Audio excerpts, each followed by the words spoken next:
आउज़ुबिल्लाहिमिनश्शैतानिर्रजीम बिस्मिल्लाहिर्रहमानिर्रहीम। आज हम क्वेश्चन नंबर 8 और क्वेश्चन नंबर 9 को डिस्कस करेंगे। यूनिट नंबर 2 के क्वेश्चन आंसर्स हम डिस्कस कर रहे थे, class 9 unit number 2 and biodiversity. इसके क्वेश्चन 1 से लेकर क्वेश्चन नंबर 7 तक हम डिस्कस कर चुके हैं। आज के लेक्चर में हम क्वेश्चन नंबर 8 और क्वेश्चन नंबर 9 को डिस्कस करेंगे। They ask in question number 8 compare the 3 domain system of classification. Question number 8 में वो ये आपसे पूछ रहे हैं कि जो 3 डोमेन सिस्टम क्लासिफिकेशन है उनको हम कैसे कंपेयर करेंगे। जब हमने अपना ये डोमेन का लेक्चर्स जो है वो कंप्लीट किया था तो उस पे इनके सारे करेक्टरिस्टिक्स को जो है वो अच्छी तरह से जो है वो हमने समझा था। तो उन्हीं करेक्टरिस्टिक्स की बेस पर हम जो साइंटिस्ट थे उनको क्लासिफाई किया था डोमेन आर्किया, डोमेन बैक्टीरिया और डोमेन यूकेरिया को। उन करेक्टरिस्टिक्स को हम डिफरेंस की फॉर्म में जो है वो लिख लेंगे एक कॉलम की शक्ल में कि डोमेन आर्किया जो है वो प्रोकैरियोट्स होते हैं, डोमेन बैक्टीरिया जो है ये भी जो है वो प्रोकैरियोट्स हैं और डोमेन यूकेरिया जो है वो यूकैरियोटिक ऑर्गेनिजम्स होते हैं। Domain archaea nuclear envelope is not present. Domain archaea जो है उसमें जो ऑर्गेनिज्म मौजूद हैं उनके अंदर न्यूक्लियर इन्वेलप मौजूद नहीं होता है। इट्स मीन कि न्यूक्लियस तो मौजूद है लेकिन न्यूक्लियस के इर्द गिर्द सेल न्यूक्लियर वॉल जो है वो मौजूद नहीं होती है। डोमेन बैक्टीरिया में nuclear envelope is not present. Bacteria में भी जो है वो ये न्यूक्लियर इन्वेलप प्रेजेंट नहीं होता है। जबकि डोमेन यूकेरिया जो है वो एक एडवांस फॉर्म है ऑर्गेनिज्म की, तो इनमें न्यूक्लियर इन्वेलप जो है वो प्रेजेंट होता है। फिर डोमेन आर्किया की जो सेल वॉल है वो सरफेस लेयर ऑफ प्रोटीन से मिलकर बनती है, यानी प्रोटीन जो है वो उसकी वजह से जो है वो ये सेल वॉल बनती है। और डोमेन बैक्टीरिया जो है उसकी सेल वॉल किससे मिलकर बनी होती है? पेप्टाइडोग्लाइकेन से मिलकर बनती है। और डोमेन यूकेरिया जो है उनमें चूंकि एक डाइवर्स ग्रुप है, इसके अंदर मुख्तलिफ तरह के ऑर्गेनिज्म मौजूद हैं, इसलिए इनकी सेल वॉल मुख्तलिफ ऑर्गेनिजम्स की मुख्तलिफ तरीके से बनती है। जैसे कि प्लांट जो है उनकी सेल वॉल एक मटेरियल सेलुलोज से मिलकर बनी होती है।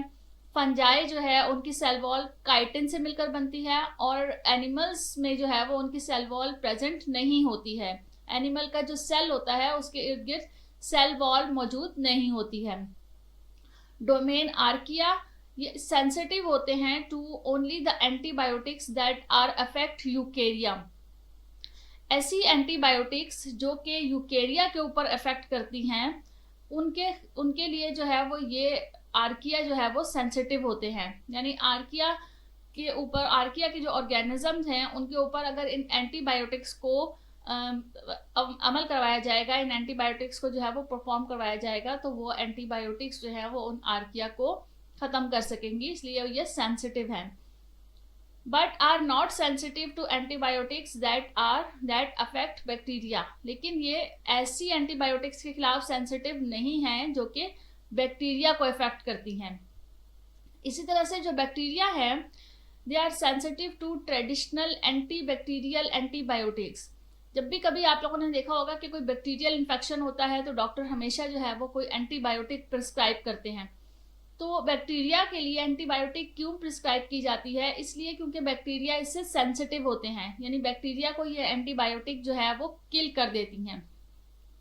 तो बैक्टीरिया किससे सेंसिटिव है? एंटी बैक्टीरियल एंटीबायोटिक से ये बैक्टीरिया जो है वो सेंसिटिव होते हैं। फिर डोमेन यूकेरिया के जो ऑर्गेनिजम्स हैं they are sensitive to most antibiotics that affect the eukaryotic cell. ये ऐसी तमाम एंटीबायोटिक्स जो कि यूकैरियोटिक सेल को अफेक्ट करती हैं उन सब से यूकेरिया के ऑर्गेनिज्म जो है वो सेंसिटिव होते हैं। इस तरह से हम कुछ कैरेक्टरिस्टिक्स की बेस पर इन डोमेन्स को आर्किया, बैक्टीरिया और यूकेरिया को जो है वो क्लासिफाई कर सकते हैं। क्वेश्चन नंबर 9 है why mule is not regarded as a species. Mule एक ऑर्गेनिज्म है, उसको स्पीशीज के तौर पर जो है वो क्यों नहीं लिया जाता है?